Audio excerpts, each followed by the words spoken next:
Começa agora, Conexão com Valores. Olá, ouvintes da prestigiada audiência da Catedral FM 106,7. Com vocês, mais um programa Conexão com Valores da Uniapac ADCE Rio, Associação de Dirigentes Cristãos de Empresa. Aqui é o Elmair Neto que vos fala, juntamente a Alberto Galo. Hoje temos a satisfação em receber aqui o nosso estúdio, o nosso associado Paulo Musa. Seja muito bem-vindo, Paulo. Olá, ouvintes da Rádio Catedral FM, o Elmair, o Galo. Agradeço a ADCE por estar aqui.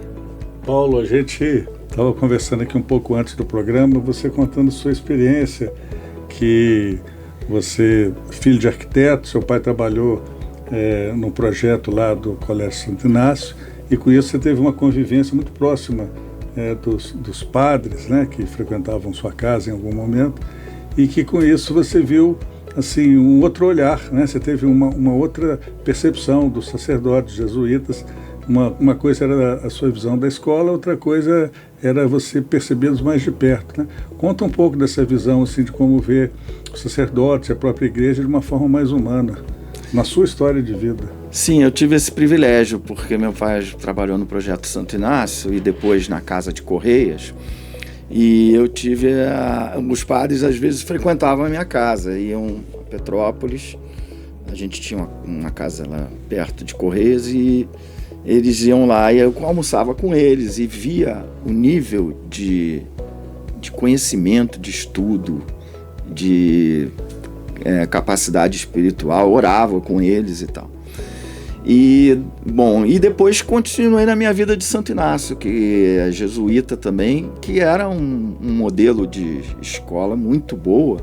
Tinha a parte do futebol e dos esportes, né? Como o esporte une, como o esporte também ensina, né? A gente está fazendo um evento agora para um jesuíta que foi muito uma referência na cidade, que é o Padre Ávila, e que foi um dos fundadores da DCE.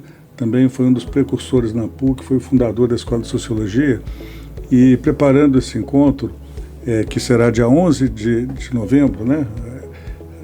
Desde já convidando a todos, mas o professor Marcelo Burgos comentava que o padre Ávila escrevia tudo, anotava todas as coisas num diário, e o jesuíta tem isso mesmo, né? Isso é extremamente... Os próprios alunos do jesuíta são muito metódicos, e isso faz a diferença na vida de quem estudou com jesuítas. É claro que os outros, os franciscanos, né, os beneditinos, todos têm outras vocações, têm outros carismas. Mas conta um pouco da sua vida como aluno do Santo Inácio e aquilo que você trouxe para a sua vida. Eu trouxe para mim, eu trouxe para os meus filhos também, disciplina, né? Por exemplo, Santo Inácio, se você chegasse atrasado, você não entrava. E a motivação de passar de ano era de não perder os colegas, não perder aquela turma. A gente entendia muito bem que aquilo ali era especial e que tinha que andar junto com os outros. Também tinha uma questão, de hombridade, né? De você não ficar para trás. Então, estudar, fazer os deveres, entregar as coisas no prazo, ter uma agenda, era o básico do colégio, e aquilo entra na veia depois. É cidadania, né, Paulo? Paulo, nós sabemos também que o escritório Musa, além de ter desenhado a paisagem do skyline do Rio de Janeiro praticamente com muito bom gosto, lá na Praça Mauá, na Lagoa, em vários bairros do Rio de Janeiro, também teve um atendimento eficaz junto aos recoletos. Conta um pouquinho pra gente dessa experiência que você viu. Os agostinianos recoletos, né, são, vamos dizer assim, parceiros, né? O meu filho estudou no Santo Agostinho do Leblon, que eu acho, na época, eu achei que o Santo Inácio estava geograficamente longe, o trânsito ruim, né? Então foi para os agostinianos, que tem muita disciplina também e tem excelência, né? Uma coisa que eu me preocupei com o meu filho fosse que ele pudesse escolher para onde ir quando terminasse o ensino médio, né? E foi isso que aconteceu. Meu filho entrou na PUC em economia, ainda está terminando o mestrado lá, ganhou bolsa e por mérito dele e por mérito do Santo Agostinho, que eu sou muito agradecido também. Paulo, você tocou na palavra privilégio de nascer em boa família, privilégio de estar em bons colégios. Você, como arquiteto, teve o privilégio de atuar em Nova York também. Conta pra gente um pouquinho dessa experiência norte-americana. Bom, esses são mais outros privilégios. Eu tive uma professora de inglês chamada Mrs. Cooper, que veio para o Brasil.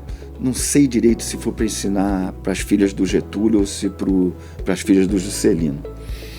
E eu estudei 12 anos inglês com a Mrs. Cooper. E quando meu pai fez uma joint venture com Skidmore, Owings & Merrill para fazer o Banco Manufacturers Hanover aqui no edifício Argentina, eu era praticamente o único, eu era estagiário ainda, mas eu era o único que conseguia falar com a chinesa. A Carolina, que vinha periodicamente para supervisionar, ela praticamente só tinha eu como interlocutor. As outras pessoas não tinham suficiente inglês para ir além do básico, né? E aí a gente desenvolveu uma relação. Ela falou: Paulo, por que você não vai terminar a faculdade nos Estados Unidos? Eu falei: Carolina, eu não tenho a menor condição de fazer isso. Depois eu não consigo validar o diploma nem aqui nem lá. É muito caro uma universidade lá. Mas se você me convidar para trabalhar lá quando eu me formar, o que vai acontecer daqui a um ano, eu vou. Eu falei com meu pai, falou assim: olha, Paulo, eu te banco 6 meses em Nova York. Se você conseguir, beleza. Eu levei 56 dias, mas eu consegui começar a trabalhar de graça no Skidmore. Depois de 2 meses no Skidmore, eles me contrataram um advogado para me dar um visto de trabalho e eu comecei a trabalhar remunerado em Nova York. Aí foi assim uma experiência maravilhosa. Caros ouvintes, vejam a riqueza do perfil dos associados que hoje integram a nossa ADCE Rio, a ADCE Jovem Rio também.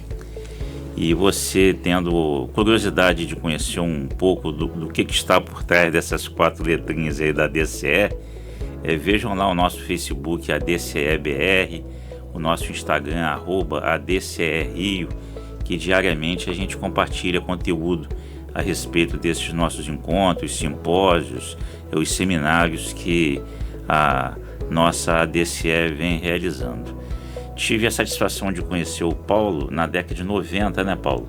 Sim. E você, um garoto naquela época, já era convidado para ser palestrante de encontros. Lembro de um encontro bacana que a gente fez lá em Campos Goytacazes, minha querida terra natal, onde você foi convidado para poder se apresentar junto a Sérgio Magalhães, a diversos arquitetos de renome naquele momento, e fez bonito. E muito bom esse reencontro que a gente tem.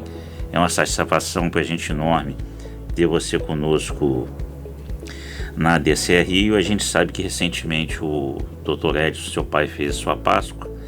Sabemos aí que já tramita a possibilidade dele figurar como um nome de rua lá na região da Barra da Tijuca. E também dá um spoiler pra gente aí, que eu soube que ele vai ter um livro aí sobre a obra do Dr. Edson. Fala um pouquinho sobre esse projeto.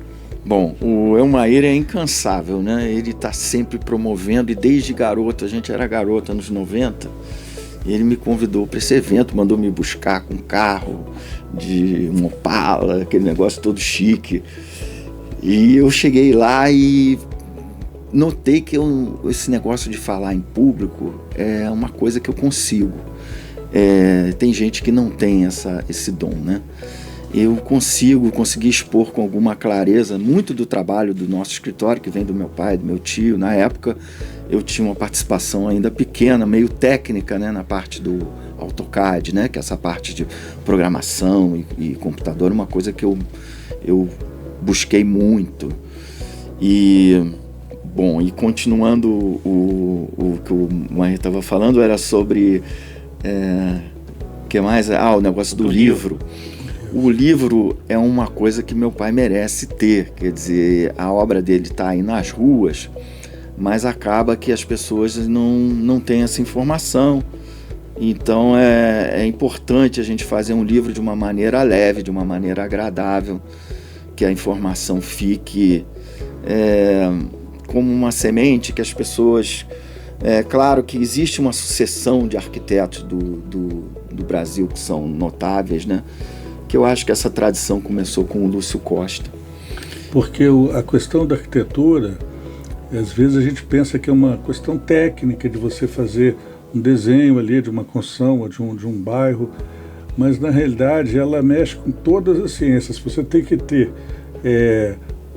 ao lado do arquiteto, bons engenheiros para poder fazer os sistemas de estrutura, os sistemas de água, de energia, né?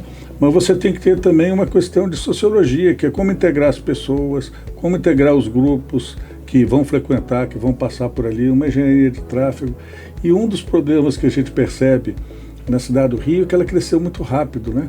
E aí você hoje tem uma segregação de espaços, você tem uma distribuição, o Rio tem muitas montanhas, então você tem barreiras de transporte. E aí eu te pergunto assim, pelo olhar cristão, o que o olhar cristão pensa para sociedade? Uma integração melhor, que todas as pessoas possam ter acesso à dignidade, né? De moradia e tudo. Então, como arquiteto, como que você percebe os desafios para o Rio de Janeiro pelo olhar cristão? Olha, o Rio de Janeiro... Complexo, né? É complexo essa pergunta. Que nem prefeito consegue responder. O arquiteto ele tem que ter um olhar holístico, acho que não só o arquiteto, acho que todos os profissionais eles têm que ir além do técnico. Os engenheiros que fazem os projetos técnicos complementares, que a gente chama, também dão a sua contribuição. Quantas vezes eu vi o Edson Tito, que é criar cogeração de energia para baratear ar-condicionado, coisas novas, que vão além da técnica, vão além dos manuais, né? Então, o arquiteto tem que estar atento para isso tudo e o arquiteto tem que ser um especialista em vida, né? Quer dizer, em bem viver, em coragem, em força. E eu vejo a cidade do Rio de Janeiro, apesar de todas as mazelas que tem, como a melhor cidade que eu já vivi na vida, né? E já visitei, eu já visitei a Europa, já visitei bastante Estados Unidos, América do Sul. Não conheço o Oriente, realmente, mas nem a África. Mas o que nós temos aqui de conexão com a natureza, paisagem, ar puro, água limpa, temperatura, possibilidade de ir para Petrópolis ou ir para a praia, para Búzios, quer dizer, rapidamente.